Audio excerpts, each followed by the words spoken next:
প্রেমে বিচ্ছেদ হওয়ার কারণে যদি তোমার মরে যেতে ইচ্ছে হয়, তবে বাড়ির আশেপাশের কোনো হাসপাতালে গিয়ে দেখে এসো মানুষ একদিন বেঁচে থাকার জন্য কতটা লড়াই করে।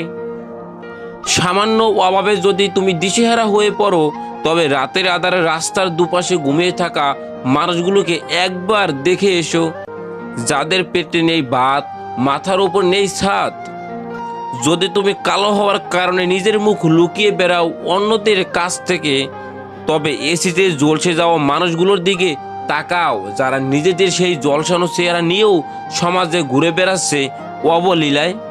মেয়ে না হয়ে ছেলে হলে ভালো হতো, কিংবা ছেলে না হয়ে মেয়ে হলে ভালো হতো যদি মনে হয়, তবে আমাদের সমাজের তৃতীয় লিঙ্গের প্রচলিত ভাষা হিজড়া মানুষদের দিকে তাকাও, যারা নিজেদের পরিবারের থেকে বিতাড়িত হয়েও জীবন চালিয়ে যাচ্ছে সমাজের সাথে তাল মিলিয়ে।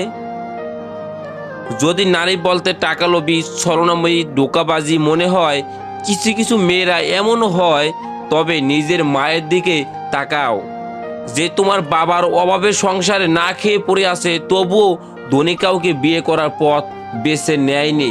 যদি পুরুষ বলতে দেহলোভী মেয়েবাস মনে হয়, তবে নিজের বাবার দিকে একবার তাকিও, যার ছোঁয়ায় নেই কোনো লালসা, আছে শুধু মায়া, মমতা, স্নেহ, যে তার মেয়ের সবচেয়ে নিরাপদ আশ্রয়স্থল।